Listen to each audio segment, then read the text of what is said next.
하나님 말씀 마태복음 6장 9절에서 13절까지입니다. 같이 읽도록 하겠습니다. 마태복음 6장 9절에서 13절까지. 그러므로 너희는 이렇게 기도하라. 하늘에 계신 우리 아버지여, 이름이 거룩히 여김을 받으시오며 나라가 임하시오며 뜻이 하늘에서 이루어진 것 같이 땅에서도 이루어지이다. 오늘 우리에게 일용할 양식을 주시옵고 우리가 우리에게 죄 지은 자를 사하여 준 것 같이 우리 죄를 사하여 주시옵고 우리를 시험에 들게 하지 마시옵고 다만 악에서 구하시옵소서. 나라와 권세와 영광이 아버지께 영원히 있사옵나이다. 아멘. 지난주에는 101문답을 통해서 첫 번째 강구인 이름이 거룩히 여김을 받으시오며에 대해서 살폈습니다. 오늘은 이어서 두 번째 강구를 살펴보도록 합니다. 문답 보시면 102문입니다. 둘째 간구에서 우리는 어떻게 기도해야 하는가 답하기를 나라가 임하시오며 라는 둘째 간구에서 우리는 사단의 왕국이 멸망되도록 기도해야 하며 은혜의 왕국이 임함으로 우리 자신과 다른 사람들이 그곳에 들어가 거기에 거하는 것과 영광의 왕국이 속히 임하도록 기도해야 하는 것이다 라고 답을 합니다. 이렇게 두 번째 간구는 나라가 임하시오며입니다. 우리말 성경에는 나라가 임하시오며 이렇게 바로 되어 있지만 원문에는 당신의 나라가 임하시오며 이렇게 되어 있습니다. 당신은 누구겠습니까? 바로 하늘에 계신 하나님 아버지십니다. 그러니까 당신의 나라는 하나님의 나라 또는 하늘나라, 천국 이렇게도 이렇게 번역을 할 수 있죠. 그러므로 두 번째 간구는 하나님의 나라가 임하기를 원합니다 라고 기도하는 거라는 거예요. 그런데 하나님의 나라가 이루어지기 위해서는 먼저 사단의 나라가 멸망하는 것을 통해서 가능합니다. 그렇기 때문에 문답은 소극적으로는 이 기도가 포함하고 있는 것은 사탄의 나라가 멸망되도록 기도해야 한다라고 말을 하고 있어요. 그리고 다른 하나로 하나님의 나라가 임할 것을 위해서 기도하라고 가르치고 있다라고 해석을 합니다. 그런데 이 두 번째 간구와 첫 번째 간구, 즉 하나님의 이름이 거룩히 여김을 받으시오며 이것과 나라가 임하시오며 이 두 기도가 서로 관계가 있다라는 거예요. 논리적으로 연결이 되어 있다라는 것입니다. 즉 하나님의 이름이 거룩히 여김을 받기 위해서는 무엇이 필요하냐면 하나님의 나라가 임해야 돼요. 하나님의 나라가 임하는 것을 통해서 하나님의 이름이 거룩히 여김을 받을 수 있다는 것입니다. 그러므로 이 주님의 기도는 논리적으로 이렇게 연결이 되어 있는 것이죠. 이름이 거룩히 여김을 받으시오며, 근데 어떻게? 나라가 임해야 된다는 거예요. 그러니까 나라가 임하기를 위해서 기도한다는 것이죠. 이렇게 하나님의 나라가 임해야만 하나님의 이름이 거룩히 여김을 받는다라고 하는 것은 논리적으로 어떤 데로 우리를 인도하냐면 지금 이 세상이 하나님의 이름을 거룩히 여기지 않는 그 무엇의 지배를 받고 있다라고 하는 것을 전제하고 있다라고 하는 대로 우리를 인도합니다. 그렇죠? 논리적으로. 그래서 이런 것과 관련한 선구가 있다라면 골로새서 1장 13절에 그가 우리를 흑암의 권세에서 건져내사 그의 사랑의 아들의 나라로 옮기셨으니 라고 말하고 있습니다.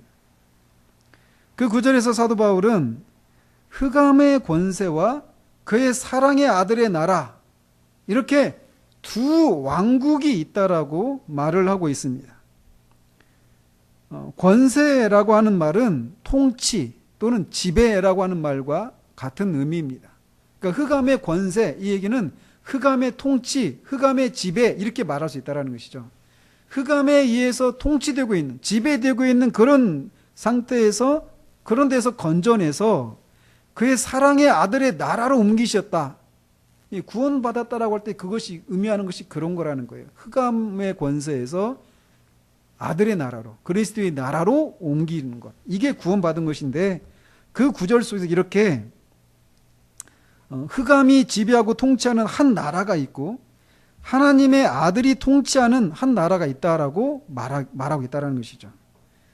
하나님의 아들이 통치하는 나라는 결국 하나님의 나라입니다. 왜냐하면 하나님께서 그의 아들에게 그 나라를 통치할 수 있는 권세를 주셨기 때문이에요. 또 비슷한 그런 내용을 이 사도 바울이 자신이 다메섹 도상에서 부활하신 주님을 만났을 때 주님이 바울에게 맡기신 사명을 얘기할 때 이 내용을 다시 언급을 합니다. 사도행전 26장 16절에서 18절 한번 보시기 바랍니다. 사도행전 26장 16절에서 18절.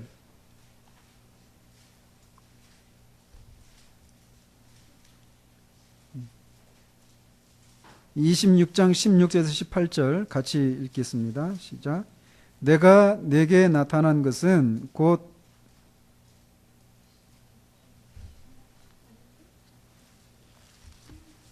(26장) 사도행전 16절에서 18절. 제가 구절을 잘못 적었네요. 사도행전 26장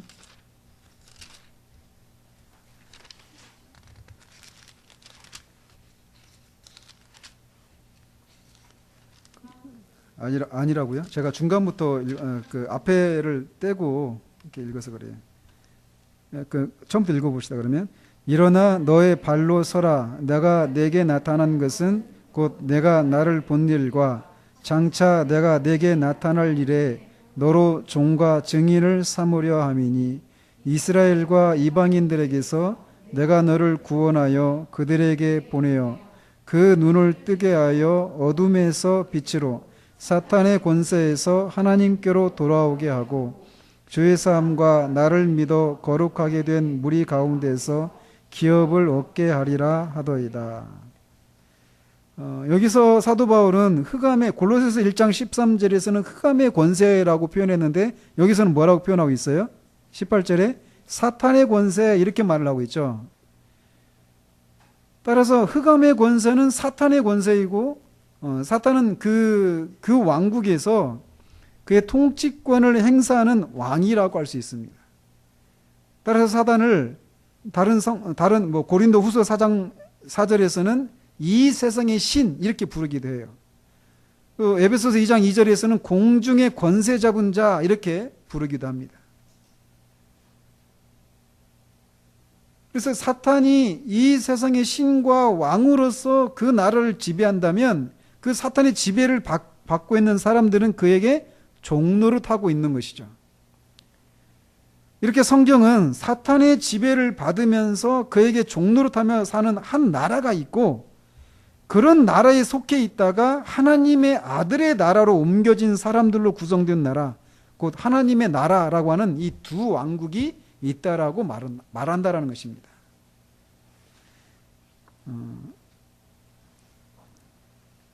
이렇게 사탄의 종노릇하며 사는 나라의 특징은 그 나라의 왕인 사탄의 본성을 반영합니다. 따라서 사탄을 거짓의 아비라고 하잖아요. 그죠? 그래서 그 사탄의 나라는 거짓과 무지, 어두움과 포악, 불의와 불경건함, 하나님을 대적하는 것, 이런 것을 특징으로 해요.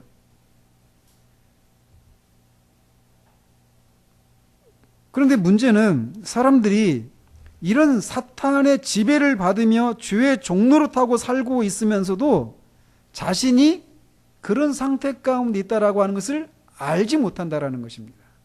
내가 주의 종노릇하고 있고 사탄의 종노릇하고 있다라고 하는 것을 모르고 있다라는 거예요. 그래서 그들을 생명으로 인도해 줄 영광의 복음을 오히려 어리석은 것으로 여기면서 그냥 그렇게 본질상 진노의 자녀로 머물러 있는 것이죠.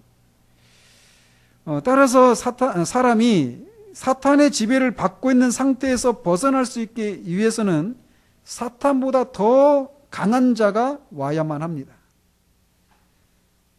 그래서 주님이 그 마가복음 3장 27절에서 사람이 먼저 강한 자를 결박하지 않고는 그 강한 자의 집에 들어가 세간을 강탈하지 못하리니 결박한 후에야 그 집을 강탈하리라 라고 대답을 하신 것입니다. 즉 주님이 사탄보다 더 강한 분으로 오셔서 강한 자인 사탄을 결박하고 사탄이 지배하고 있던 소유물인 사람들을 강탈하셨다라고 대답을 하셨다라는 거예요. 이렇게 사탄의 지배를 받고 있는 사람들을 하나님의 아들의 나라로 옮기기 위해서는 사탄보다 더 강한 그런 분이 오셔서 사탄을 결박하는 일이 있어야만 그 사탄의 결박을 당하고 있는 그 소유물들을, 사람들을 이렇게 구해낼 수 있다는 것이죠.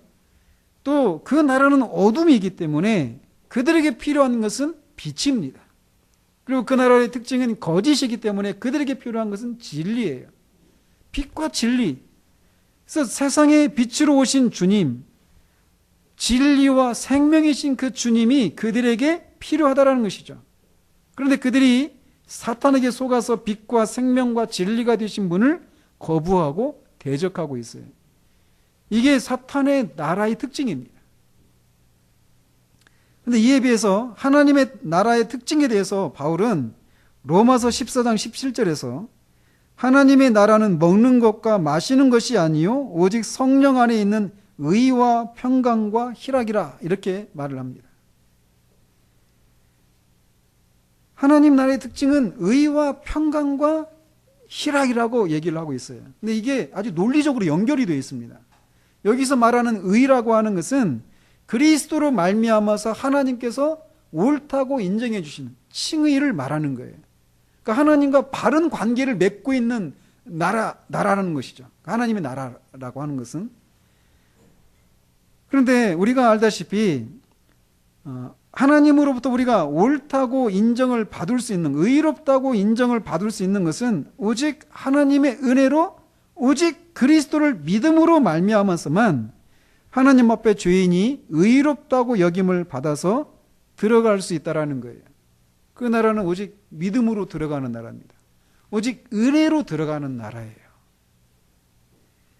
그렇게 그리스도로 말미암아서 하나님 앞에서 의롭다고 여김을 받을 때 우리에게 무엇이 찾아옵니까?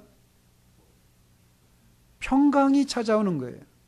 하나님으로부터 그리스도를 말미암아서 의롭다고 우리가 여김을 받을 때 우리의 마음이 평강을 찾게 돼요. 그러면 당연하게 논리적으로 또 뭐가 따라 나오겠어요? 희락이 찾아오는 겁니다.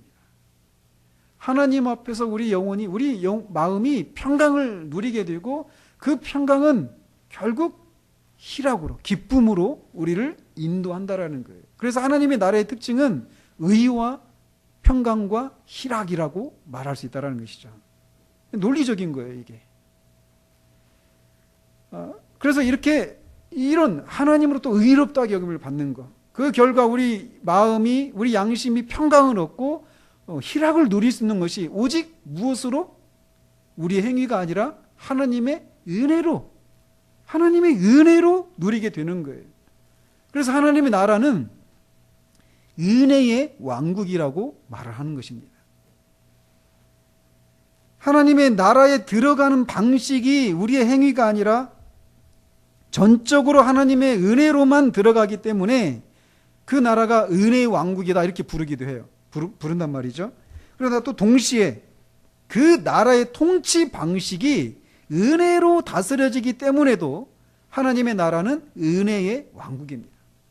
그 나라에 들어가는 것도 은혜요. 그 나라에 속한 사람들을 다스리는 그 통치 방식도 은혜입니다. 사탄의 나라가 사탄의 본성을 반영하듯이 하나님의 나라도 그 나라의 왕이신 그리스도와 하나님의 본성이 반영된 나라라는 것입니다. 우리가 알다시피 하나님은 은혜가 풍성하신 분이십니다. 그렇기 때문에 그분의 나라는 은혜로 다스려지는 왕국이에요. 이 사실은 우리에게 이 사실 자체로 우리가 은혜죠. 하나님의 나라는 은혜로 다스려진 나라예요. 은혜로. 하나님의 나라의 왕이신 그리스도는 그의 백성들을 다스리시되 은혜로 다스리시는데 그의 말씀과 성령을 통해 다스리십니다. 이렇게 하나님의 나라가 임할 때 그들이 하나님을 영화롭게 하고 하나님을 즐거워하는 삶을 살 수 있는 거예요. 하나님을 영화롭게 하고 하나님을 즐거워하는 삶을 사는 그 결과는 무엇으로 이어집니까? 첫 번째, 간구가 이루어지는 거예요. 하나님의 이름이 거룩히 여김을 받게 된다는 것이죠. 그러니까 하나님의 나라가 임한다라고 하는 것은 우리 마음이 말씀과 성령으로 은혜로 다스려져서 우리 마음이 평강을 누리고 희락을 누리는 가운데서 하나님을 영화롭게 하고 하나님을 즐거워할 때 그 자체가 하나님이 나라가 임한 거예요. 하나님의 통치가 실현되는 것이고 그 결국은 하나님의 이름이 높이 여김을 받게 되는 일이 성취가 되는 것이라는 것이죠.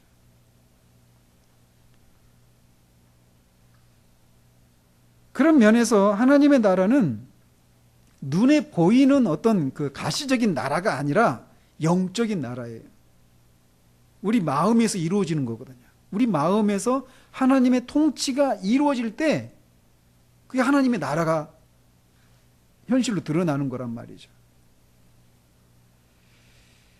방금 전에도 말씀드린 대로 모든 사람들은 태어나면서부터 사탄에게 속해서 죄의 종노릇하는 상태로 태어납니다. 그래서 사탄보다 더 강한 분이 오셔서 그들을 사탄의 결박으로부터 해방시켜 주기 전까지는 그 상태에서 벗어날 수도 없어요. 아니 심지어는 벗어나고 싶어 하지도 않습니다.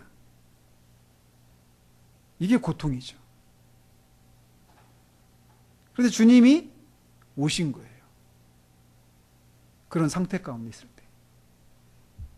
하나님의 아들이 나타나신 것은 마귀의 일을 멸하시기 위함이다라고 사도 요한이 말을 합니다. 하나님의 아들이 나타나신 것이 사탄의 지배를 받고 있는, 사탄에게 속아서 사탄의 지배를 받고 있는 하나님의 백성들을 구원하시기 위해서, 그 마귀의 일을 멸하시기 위해서 오셨다라고 사도가 말하고 있어요. 그래서 그 마귀의 일을 멸하는 이것이 두드러지게 나타난 것이 있다라면 주님이 병자를 고치시고 귀신 들린 자를 고쳐주시는 것을 통해서 나타났습니다. 그래서 누가복음 13장에 보면 주님이 안식일에 한쪽 손이 이렇게 꼬부라져서 조금도 펴지 못하는 그 여자를 막 고쳐주시니까 안식일에 이런 일을 한다고 하면서 주님을 안식일을 어긴 자라고 책망을 하잖아요. 비난을 하잖아요. 그러니까 주님이 이렇게 말씀하셔요. 그러면 18회 동안 사탄에게 매임받은 이 아브라함의 딸을 안식일에 이 매임에서 푸는 것이 합당하지 아니하냐라고 대답을 하십니다. 즉 이 여인이 손이 꼬부라져서 이렇게 18 동안 그렇게 고생하고 있는 것은 사탄에게 매여 있는 상태라는 것이라는 거예요. 그리고 그런 여인의 손을 고쳐주신 것은 그 사탄의 압제로부터 그 여자를 해방시켜 주신 것이다라고 말하고 있다는 것이죠. 그리고 또 귀신 들려 말 못하는 사람을 고쳐주셨을 때 서기관들이 그 귀신의 왕 바알세볼의 힘을 힘입어서 그 귀신을 쫓아냈다 이렇게 막 비난을 하니까 내가 귀신의 힘을 빌어서 쫓는 것이 아니다. 너희들이 자녀들도 귀신을 쫓아냈는데 너희들도 그럼 사탄의 힘을 빌어서 하느냐 이렇게 대답하시잖아요. 자신의 그 귀신을 쫓아낸 능력이 그런 것에 있는 것이 아니다라고 말씀하시는 것이죠. 그러면서 마태복음 12장 28절에서 이렇게 대답하셔요. 그러나 내가 하나님의 성령을 힘입어 귀신을 쫓아내는 것이면, 즉 귀신을 쫓아내는 것이 하나님의 성령을 힘입어서 쫓아내는 것이다 라고 말씀하시면서 그것이 의미한 바가 무엇이라고 말씀하시냐면 하나님의 나라가 이미 너희에게 임하였느니라 라고 대답을 하십니다. 즉 이 사건들, 귀신을 쫓아내는 이런 사건들을 통해서 병자를 고쳐준 이 사건을 통해서 주님이 말씀하시는 것은 주님이 이 땅에 오셨을 때 이미 하나님의 나라가 임했다라고 말씀하고 있다라는 거예요. 그러니까 하나님의 나라는 장차 임하시옵소서 이런 내용도 있어요. 이런 미래적인 그런 의미도 있습니다. 그러나 이미 과거에 이미 주님이 오셨을 때 이미 하나님 나라가 임했다라고 하는 이런 측면도 있다라는 것이죠. 그래서 하나님 나라는 세 가지 측면이 있다라는 거예요. 먼저는 주님이 오셨을 때 이미 하나님 나라가 임했다. 이런 과거적인 그런 사건의 의미가 있다라는 것입니다. 첫 번째로는. 그런데 또 동시에 현재적인 의미도 있다라는 거예요. 하나님 나라가 임하는 것이. 현재적으로 하나님의 나라가 임하는 것은 이렇게 예수 그리스도를 통해서 구원받은 사람들이 말씀과 성령에 순종하면서 하나님의 통치를 드러낼 때 하나님의 나라가 현재적으로 나타나게 되는 거예요. 즉 구원받은 사람들이 말로만 나는 구원받았다, 구원받은 사람이다, 나는 천국 갈 수 있다 라고 그렇게 해서 하나님 나라가 임하는 것이 아니라 각자의 삶의 자리에서 하나님의 통치를 받으면서 살아갈 때 하나님의 나라가 임한다라는 거예요. 하나님의 통치를 받는다는 얘기는 하나님의 뜻에 순종하며 사는 거예요. 하나님을 왕으로 인정하고 하나님 나라의 백성이니까 왕이신 하나님의 말씀에 하나님의 뜻에 순종하며 살아갈 때 그때 하나님의 나라가 현재적으로 나타나는 것이라는 것이죠. 그러니까 이를테면 나는 대한민국 사람이고 대한민국의 통치를 대한민국의 그 국민이다 이렇게 말을 하면서 여기서 대한민국의 헌법을 어기고 국법을 어기고 이렇게 살아가는 것은 대한민국의 그 통치 현실이 나타나지 않는 반역 행위잖아요. 그죠? 지금 우리가 그걸 보고 있잖아요. 지금 이 시국에서. 그래서 문제인 거죠, 이게. 개인적인 사사로운 문제가 아니라 나라의 통치 기강이 완전히 흔들려 버린 사건이에요. 지금 우리가 뉴스에서 접하고 있는 사건들이. 그런 것처럼 대한민국의 통치가 현재적으로 드러나려면 현재적으로 모든 국민이, 대한민국의 국민이 그 대한민국의 법을 존중하고 법에 따라 살아가야 되는 거예요. 지키면서. 그때 대한민국이라고 하는 이 주권이 제대로 그 현실이 드러나는 거란 말이죠. 그런 것처럼 하나님 나라에 들어온 사람들이 하나님의 그 통치를, 그 현실을 제대로 드러나는 것은 우리가 모든 삶의 자리 가운데서 하나님의 통치에 순종하며 살아가는 거예요. 하나님의 뜻에 순종하며 살아가는 거예요. 말씀과 성령에 순종하며 살아가는 것이란 말이죠. 그러니까 실제적으로 나는 뭐 이런 체험도 있고 저런 체험도 있고 난 그래서 예수님 믿고 있고 구원받은 사람이야. 하나님 나를 사랑해. 뭐 이렇게 말을 해도 내 삶의 자리 가운데서 그 하나님이 나를 다스리고 있다는 현실, 이 현실이 무엇으로 드러난다고요? 내가 하나님의 뜻에 순종하는 것을 통해 드러나는 거란 말이에요. 그런 것이 없이 그냥 나는 하나님의 백성이고 하나님은 나의 왕이시고 나는 하나님 나라의 백성이야 이렇게 말한다고 해서 그 하나님 나라의 현실이 실제적으로 드러나는 것은 아니다라는 것입니다. 모든 삶의 자리에서, 교회에서만이 아니라 가정과 직장과 학교와 모든 삶의 영역에서 하나님 나라의 왕이신 그리스도가 왕이 되도록 할 때 하나님 나라가 현재적으로 임하는 거예요. 그러니까 교회 다니면서 열심히 믿기만 하는 것이 아니라 자신이 혼자 있을 때든지 누구랑 같이 있을 때든지 상관하지 않고 성령의 인도에 순종하며 살아갈 때 그곳에 바로 하나님의 나라가 임하는 것이다 라는 것입니다.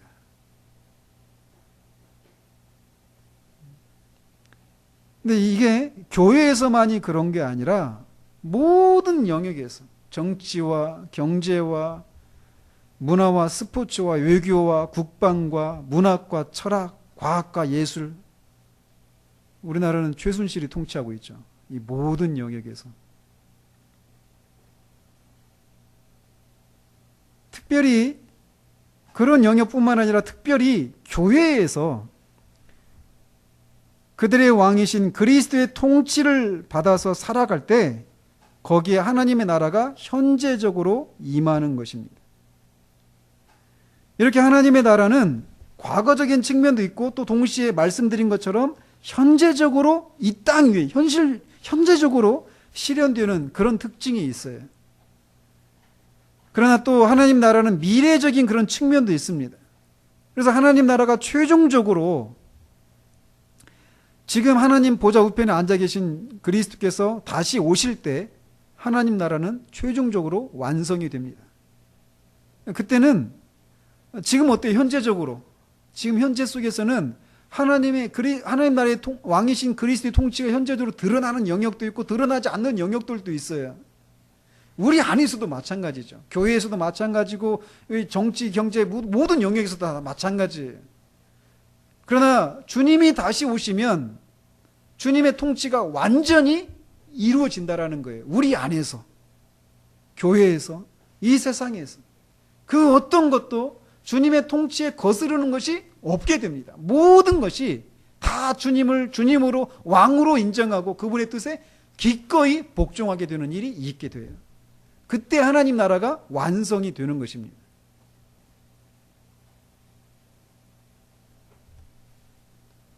그래서 주님이 오셔서 이 세상에 있는 모든 죄악을 제거하고 이 주님을 거스르는 대적들을 그 대적의 원수인 대장인 사탄을 결박해서 불못에 던지심으로 주님을 거스르는 모든 것들을 하나님의 나라에서 제거하십니다.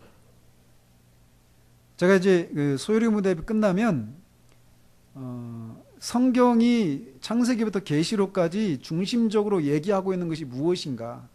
성경은 도대체 뭘 얘기하는 것인가?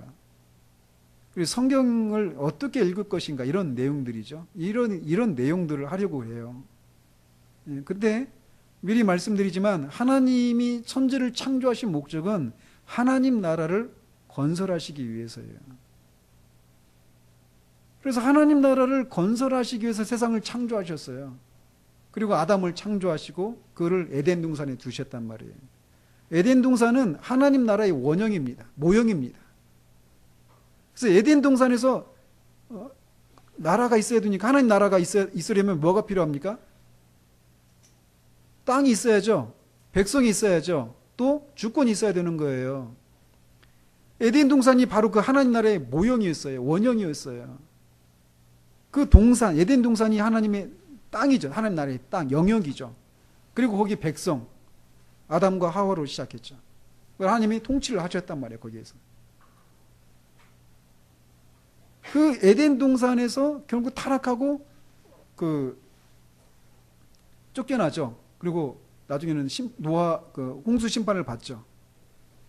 그리고 그 민족들이 흩어지는데 그 속에서 아브라함이라고 하는 사람을 부르셔서 그를 통해서 이 하나님 나라를 이루시려고 하는 이 목적을 아브라함을 통해서 이제 실현하시기 시작해요. 그리고 아브라함에게서 유대에서 다윗. 그러면서 결국 하나님 나라를 이루시는 것이 하나님의 창조의 목적이에요. 구원도 하나님 나라로 하나님의 백성들을 이끌어 오셔서 그들이 하나님의 통치를 받는 하나님의 백성으로서의 삶과 존재를 드러내서 하나님을 높이는 그런 것을 위해서 하신 거예요. 그러니까 예수님 오셔서 처음에 하신 메시지가 뭐예요? 회개하라. 천국이 가까이 왔느니라. 천국이 뭐예요? 하나님 나라예요, 그게. 그러니까 예수님이 처음 오셔서 하신 말씀이 그거란 말이에요. 하나님 나라를 이루시기 위해서 오신 거예요. 하나님 나라가 임하신 거예요. 예수님이 오시면서. 그리고 맨 마지막에 어떻게 됩니까? 하나님 나라는 어디에서 완성이 돼요? 새 하늘과 새 땅에서. 그래서 이 역사는 에덴에서 이 새 하늘과 새 땅으로까지 이렇게 이어져 있는 거예요. 그래서 이 창세기부터 계시록까지 일관되게 하나님이 하시고 있는 그 중심적인 일들이 있어요. 하나님 나라를 건설하기 위함이에요. 그 일을 이루시기 위해서 하나님은 매 이 세대마다 하나님께서 언약을 통해 그걸 약속을 하시는 거예요. 언약을 통해서 이 하나님 나라를 이루시겠다고 한 이 일을 약속을 하시는 거예요.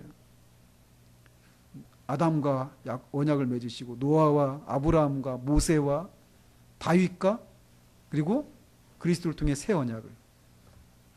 그래서 그 하나님 나라를 이루는 그 중심이 누구예요?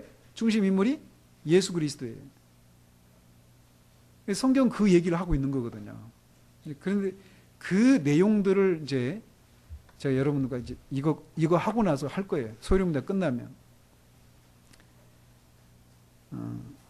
그래서 어쨌든 그 하나님 나라는 그렇게 예수님이 다시 오셔서 이 땅에서 그 모든 원수들을 제거하시고 의가 거하는 새 하늘과 새 땅 안에서 그 하나님 나라가 완성이 되는 거예요. 그 안에 우리가 살게 되는 거죠. 이렇게 하나님 나라는 과거적인 측면과 현재적인 측면과 이 미래적인 그런 측면이 있는 거예요. 그런 하나님의 나라가 임하시옵소서라고 기도한다라는 것이죠. 그러니까 어떻습니까? 하나님 나라가 임하기를 원합니다라고 한 이 기도는 크게 두 가지 방향으로 나타난다고 할 수 있습니다. 하나는 우리 자신을 향한 것이에요. 우리 마음이 말씀과 성령의 지배를 받지 못하면 우리 마음은 공백 상태입니까?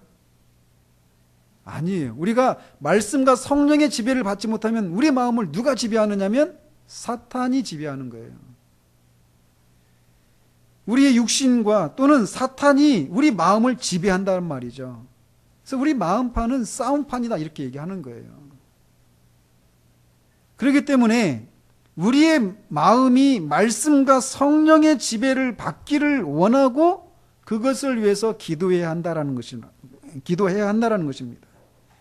성령께서 우리를 주장하시고 우리에게 힘주시기를 위해서 구해야 하는 거예요. 모든 것에서 우리가 성령을 의지하며 살아야 합니다. 우리 눈에 보기에 우리가 우리 힘으로 우리의 능력으로 할 수 있는 것 같은 그런 일일지라도 우리가 우리 육신이 아니라 성령을 의지해야 한다는 것입니다. 그래야만 우리가 성령의 소욕을 이룰 수가 있어요. 이렇게 우리 자신 안에서 육신과 사탄이 아니라 말씀과 성령의 지배를 받는 현실이 이루어지기를 원합니다라고 하는 그런 기도라는 거예요. 나라가 임하시옵소서라고 하는 이 기도는. 그래도 동시에 하나님 나라가 임하기를 원하는 기도는 우리 밖을 향해서도 나타나야 합니다. 이 세상은 사탄의 지배를 받고 있는 사람이든지 그리스도의 지배를 받고 있는 사람이든지 둘 중에 하나입니다. 중간은 없어요.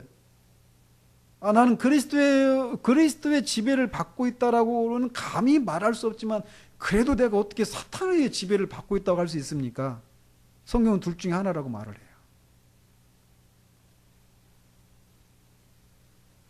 그러므로 우리가 하나님의 나라가 임하기를 원합니다라고 할 때 그 기도가 우리 밖을 향할 때는 그게 어떤 현실로 나타나는 것이냐면 이렇게 사탄의 지배를 받고 있는 사람들에게 하나님의 나라가 임하기를 위해서 기도하는 것이다 라는 것입니다.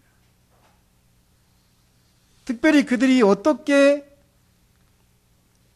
그들의 어두운 눈이 밝아지게 되어서 빛을 발견할 수 있습니까? 사탄의 지배를 받고 있는 사람들이 말씀을 들을 때 성령께서 그들에게 영적인 지각을 주실 때 그들이 자신의 실상을 깨닫게 됩니다. 그러니까 어때요?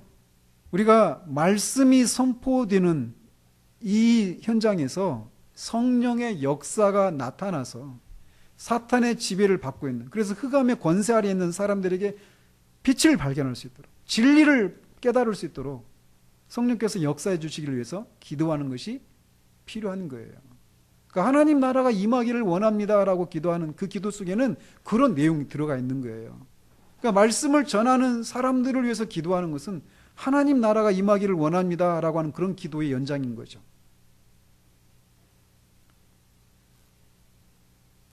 근데 이런 기도를 우리가 언제까지 드려야 됩니까?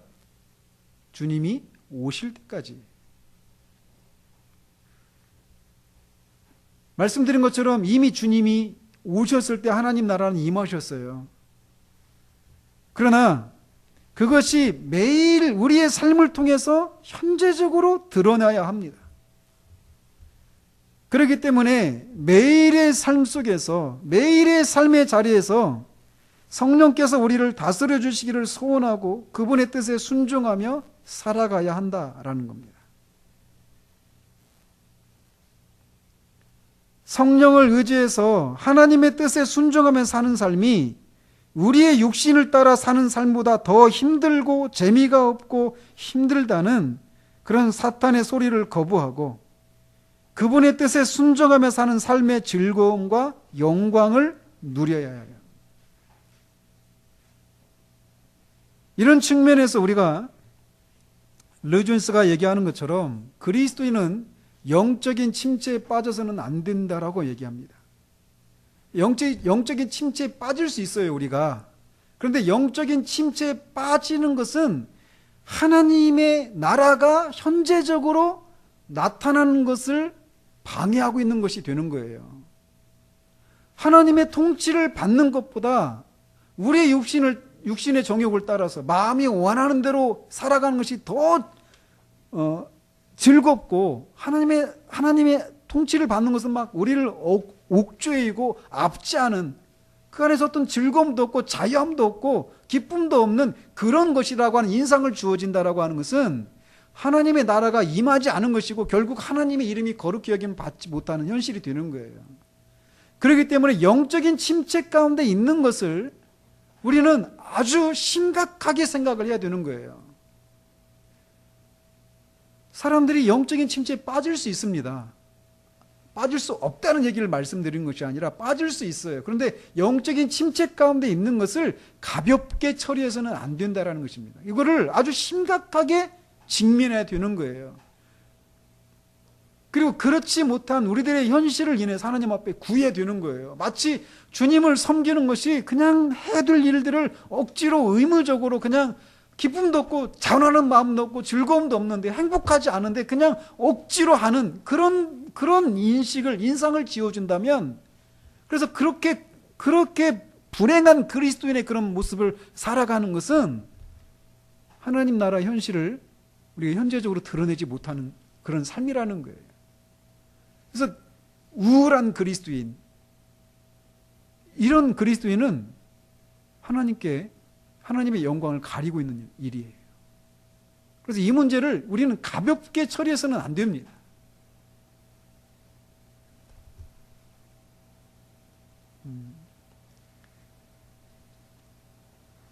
하나님의 이 나라가 현재적으로 드러나기 위해서 이렇게 우리는 주님이 오실 때까지 이 일을 위해서 기도해야 되는데, 우리 안에서 우리가 이렇게 하나님의 통치를 받는 삶이 기쁘고 즐겁고 능력이 있고 활기가 있고 생기가 있다라고 하는 것을 드러내는 그런 삶을 살기 위해서 기도해야 될 뿐만 아니라, 동시에 아까도 말씀드린 것처럼 모든 영역에서 주님이 왕으로서 다스리시는 그런 실제가 드러나기를 위해서 우리는 이 기도를 해야 되는 거예요.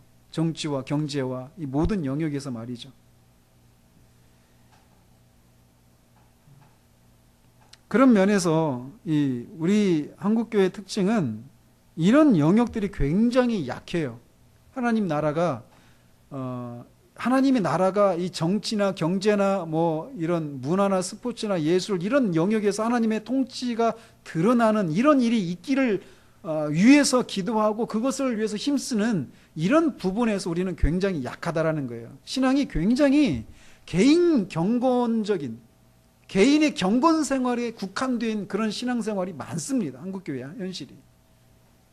그러니까 뭐 누가 정치하는 사람이 뭐 교회 장로고 집사고 하면 그냥 맹목적으로 그 사람은 다 우리 편. 그 사람을 통해서 오히려 예수님의 이름을 팔아서 자기 사리 사욕을 채우고 하나님의 이름이 오히려 더 망령도 일컬어지는 이런 일에 대해서는 거의 개의치 않는 거예요. 하나님의 이 나라가, 하나님의 통치가 현재적으로 드러나는 이 현실은 우리의 이 모든 삶의 영역에서 나타나야만 합니다. 그런 부분에서 우리가 이 나라나 우리가 살고 있는 그런 현실을 이렇게 보고 거기에서 정말 그런 현실이 드러나는 것을 예의주시하고, 그렇지 못한 현실을 인해서 상한 마음으로 하나님의 통치가 드러나기 위해서 기도해야 되는 것이에요.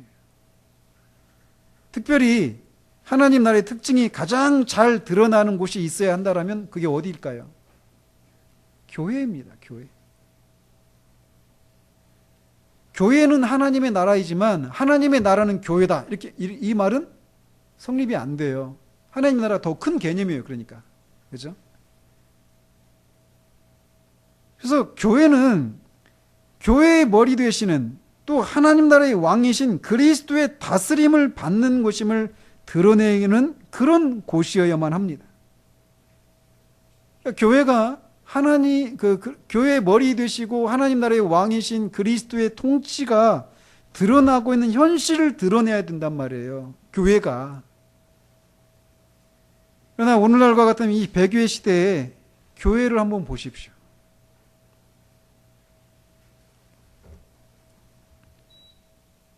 저는 오늘날 교회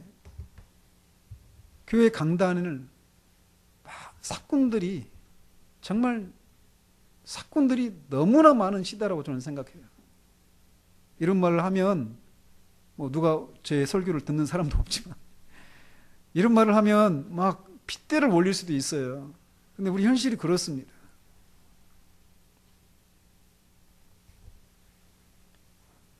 사꾼들이 교회 강단을 차지하고 하나님의 양떼들을 노략질하고 있는 현실을 정말 너무나 많이 보고 있어요. 이게 소수의 교회에서만이 아니라 너무나 많은 교회에서 이런 일들이 일어나고 있다는 거예요. 규모가 크든 작든.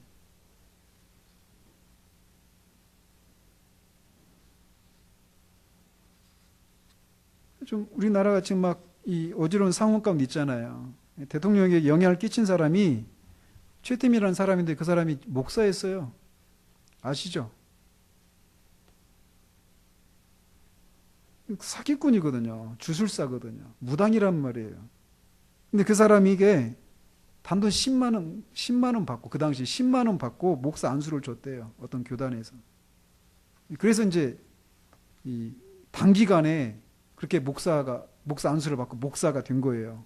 어떤 교단이 아주 작은 그런 교단이었는데 그 총회장 지금도 있어요. 그가 권력 잡혀 있는 거 보고 막 많은 그런 사람들이 막 몰렸고 또 정치꾼 그런 목사들도 구국 십자군 이런 걸 형성하고 했단 말이죠. 지금 막 비난하는데 그 비난의 그 뒤에 가보면 교회도 있어요. 부끄러운 일이죠. 교회가 이런 정치꾼들에게 휘둘린 현실이 어제 오늘 말의 일이 아닙니다.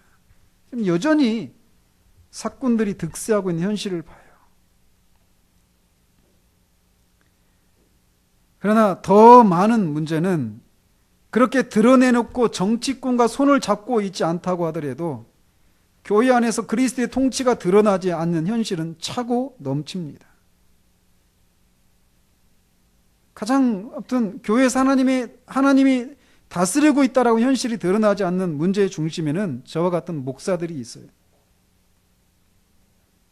거듭나지도 못한 사람들이 신학교에 들어가서 일정한 과정을 마치면 목사가 됩니다.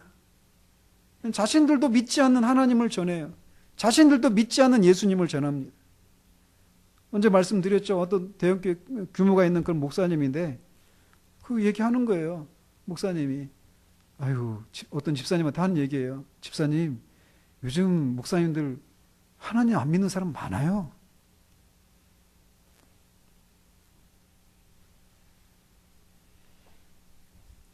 우리가 정신을 차리지 않으면요, 거듭나지도 못한 사람한테 우리가 목양을 받고 있는 현실이 있을 수 있어요. 맹목적으로 강단에 서서 말씀을 전하면 다 하나님의 종이고 주의 종이니까 하나님 말씀 전하겠지. 그렇게 생각하면 안 됩니다.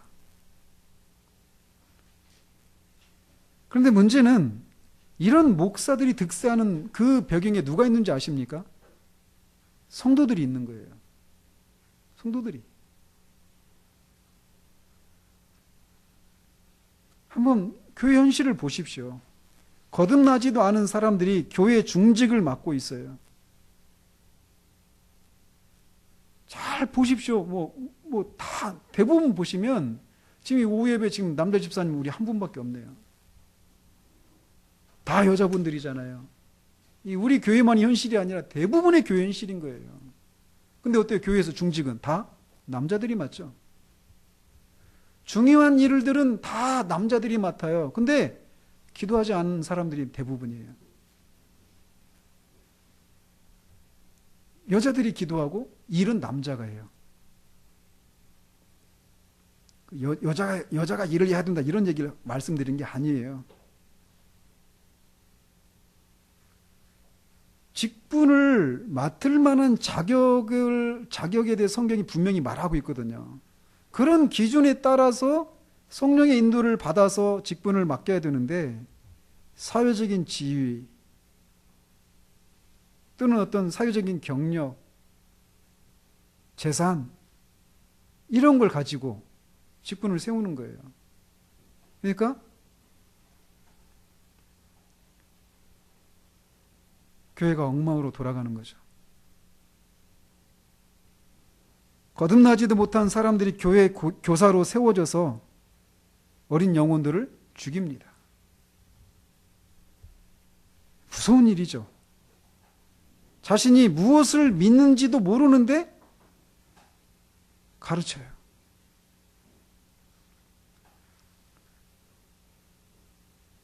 그런 사람들 많이 봤어요, 교사들이. 교사가 그래요, 애들한테. 얘들아, 너희들은 하나님 믿는 게 재밌니? 나는 하나 재미없는데. 이렇게 하면서 애들을 가르치겠대요. 학교 교사예요. 학교에서 교사. 학교에서 교사니까 주일학교 교사를 세운 거예요. 끔찍하지 않아요? 난 솔직히 하나님이 계신지 잘 모르겠다. 그 사람이 교사예요. 제가 만드는 게 아니라 직접 봤습니다. 만났어요.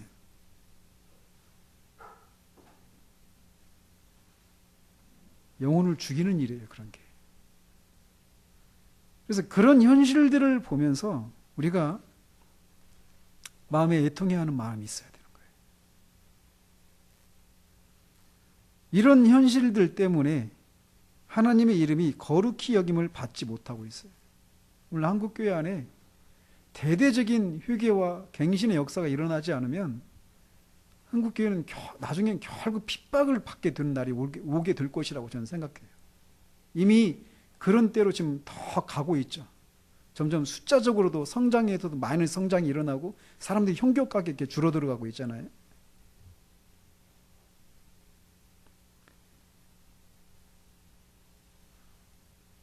저는 지난주 이렇게 말씀을 준비하고 또 전하고 이번 주 말씀을 이렇게 준비하면서 제 마음에 그런 아픔이 있어요. 왜냐하면 저를 포함해서 마찬가지 드는 생각입니다. 하나님은 자신의 이름을 누구에게도 주기를 원하지 않는 분이셔요. 하나님의 이름에 대한, 하나님의 영광에 대한 하나님의 열심, 그 열심이 저는 우리 시대에 하나님만 열심을 내고 있는 것 같아요. 그게 너무나 저는 안타까워요. 아파요.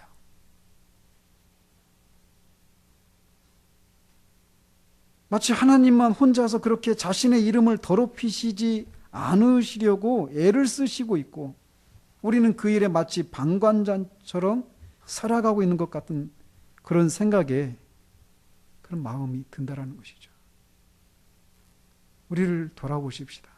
우리가 우리의 필요를 위해서 구할 수 있어요. 우리의 자녀가 잘 되고 우리가 건강해지고 이 땅에서 우리가 소원하는 것들이 이렇게 이루어지기를 위해서 기도하는 거, 우리가 영적으로 성장하는 거, 이것을 위해서 기도하는 거, 우리가 영적인 그런 침체에서 벗어나고 소성하고 은혜를 누리기를 위해서 기도하는 거 다 필요합니다. 근데 그게 무엇을 위한 것이냐라는 거예요. 그것 자체가 목적에서는 안 된다라는 거예요. 그것이 결국 하나님의 영광을 위한 것이어야 된다는 거예요. 하나님의 이름이 거룩히 여김을 받기 위해서 그런 일들이 이루어지기를 위해서 기도해야 한다는 것입니다. 정말 우리가 살고 있는 시대가 정말 너무 개인적인 그런 문제에 함몰된 그런 시대라고 저는 생각돼요. 교회도 마찬가지. 그리고 이 사회 속에서도 마찬가지. 세상 속에서도 하나님의 이름이 거룩히 여김을 받지 못하는 이 현실을 인해서, 하나님의 나라가 임하지 못한 이 현실을 인해서 애통해하고, 어떻게 하든지 하나님이 그 세상이 교회가 드러내고 있는, 인정하고 있는 그런 정도의 하나님이 아니시라고 하는 것을 하나님이 드러내시기를 위해서, 하나님의 영광을 위해서 애통해하고 기도하는 이런 사람들을 찾아보기 쉽지 않은 그런 시대를 우리가 살고 있어요. 저는 바라기는 우리 모두가 그런 사람들이기를 바라요.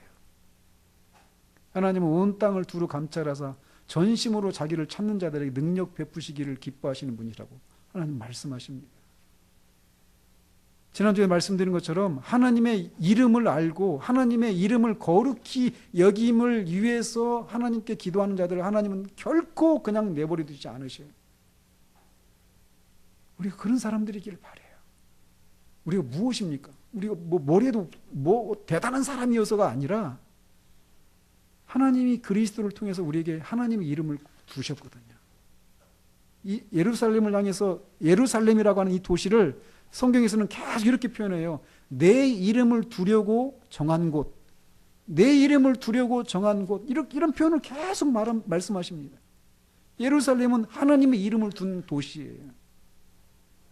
성전은 하나님의 이름을 둔 곳이에요. 그렇기 때문에 성전의 형편이, 예루살렘의 형편이, 이스라엘의 형편이 어떠한 것은 거기에 걸어둔 하나님의 이름이 어떠한 것과 연결된다라는 것이죠. 마찬가지로 우리도 예수 그리스도를 통해서 하나님의 이름을 우리에게 두셨어요. 믿으십니까? 우리 그리스도인은 그런 존재예요. 그렇기 때문에 내가 어떤 형편 가운데 있는 것은 그냥 내 개인적인 문제가 아니라 나에게 두신 하나님의 이름과 결부되어 있다는 것이에요. 그렇기 때문에 우리는 하나님의 이름을 위해서 우리는 기도할 수 있어요. 하나님의 나라가 우리 현재 삶 가운데, 내 존재 가운데, 내 삶 속에서, 우리 교회 가운데, 우리 시대 교회들 가운데, 이 세상에서 하나님의 나라가, 하나님의 통치가 현재적으로 드러나는 것을 통해서 하나님의 이름이 거룩히 여김을 받기를 원하는 그런 기도를 우리가 할 수 있다라는 거예요. 우리의 우리됨을 인해서가 아니라 그리스도를 통해서 우리에게 걸어두신 하나님의 이름 때문에 우리가 그렇게 할 수 있는 존재라는 것이고, 또 그렇게 해야 되는 것이에요. 제가 그런 표현을 해요. 우리가 있잖아요, 너무 이 소시민적인 그런 삶을 살아가는 거예요. 요즘 그런 우리 시대 대학생들 향해서 그런 얘기 하잖아요. 제가 대학 다닐 때는 제가 60항쟁 세대거든요. 그 87년도 막 그 6.29 선언 나오고 막 그 직선제로 바뀌었잖아요. 제가 그때 돌 좀 던졌습니다. 노동자와 이 민중이 평등한 해방 세상. 제가 대학교 때 그런 사람이었어요, 제가. 주동자는 아니었지만 돌 좀 던졌어요, 저도. 근데 하나님의 나라는 그렇게 보이는 나라가 아니에요. 노동자와 민중이 평등한 해방 세상이 아니라 하나님 나라는 하나님이 왕인 세상이에요.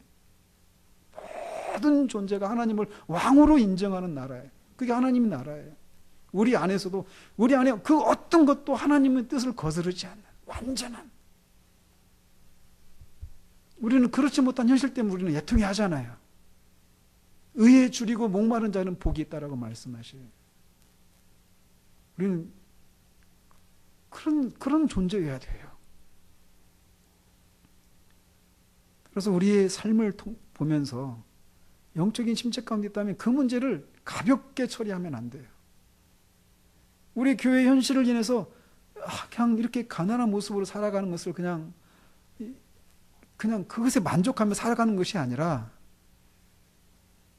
더 큰 대의를 볼 수 있어야 된다는 거예요. 아까 얘기하다가 제가 옆길로 빠졌는데, 요즘 대학생들, 예전에 제가 대학 다닐 때는 이 대학생들이 막 시국에 대해서 관심이 많았어요. 이 사회에 그런 정의가 실현되고 이 평등이, 이 불평등한 세상을 가로엎자, 이러던 거대 담론, 소위 이런 것들에 관심이 많았다고요. 근데 요즘은 그런 게 관심이 없다고 막 비난하잖아요. 온통 스펙 쌓고 자기 일신의 영다, 이런 문제에 갇혀 있단 말이에요. 현실이 그래요. 사람들도 마찬가지예요. 사람들도 온통 그냥 내 개인의 문제들, 그냥 이 땅에서 자녀들 평안하게 건강하게 그냥 잘 살아가는 거, 온통 이런 삶이라는 거예요. 소시민적인 삶을 살아가고 있는 거죠. 그런 것처럼 영적인 세계에서도 마찬가지라고 봐요. 저는 다 영적인 소시민으로 살아가는 거예요. 영적인 소시민으로. 그래서 그냥 내가 하나님 앞에서 은혜를 누리고 평안하게 우리 가정이, 우리 가족이, 우리 교회가 그걸 통해 뭐가 드러나야 되는데 이 거대 담론이 없는 거예요. 하나님의 영광, 하나님의 이름, 하나님의 나라. 우리는 영적인 소시민적인 그런 삶을 살아가는 것으로 만족해서는 안 됩니다.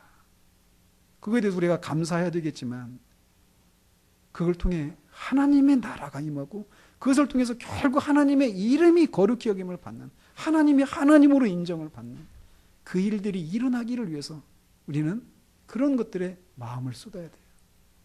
그 일이 하나님만 하시는, 하나님만 어떻게 막 노심초사하시는 것 같은, 예를 들면 그런 현실 가운데 있어서는 안 된다라는 거예요.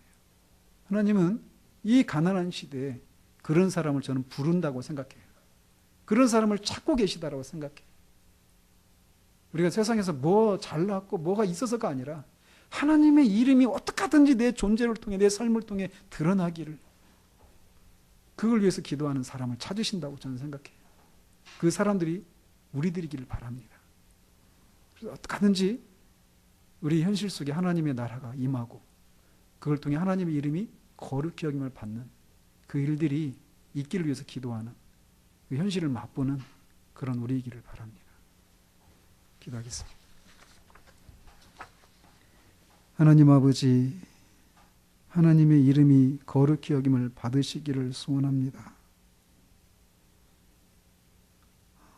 그것을 위해서 우리의 삶과 존재와 교회와 우리가 살고 있는 이 삶의 모든 영역 가운데 하나님의 통치의 현실이 드러나기를 소원합니다. 하나님이 왕으로 다스리시고 하나님을 왕으로 인정하는 그 현실들이 하나님 우리의 삶 가운데 실현되어 나타나기를 소원합니다. 우리의 마음을, 우리에게 정말 영적인 지각을 주셔서 우리에게 정말 하나님의 영광을 위한 하나님의 열심을 우리에게 조금이라도 알게 하셔서 하나님의 이름을 위해서 하나님이 그렇게 열심을 내시듯 우리도 그 열심에 정말 우리의 존재의 이유가 있음을 알고 그렇게 또 그것을 위해서 기도하고 살아가는 그런 우리들 될 수 있도록 주님 도우시옵소서. 이 소시민적인 삶에서 벗어나서 하나님의 영광이라고 하는, 하나님의 나라라고 하는, 하나님의 이름에 거룩히 여김을 받으심이라고 하는 이 크고도 본질적인 그 삶에 우리의 마음이 쏠릴 수 있도록 주님 도우시기를 원합니다. 예수 그리스도 이름으로 기도합니다. 아멘.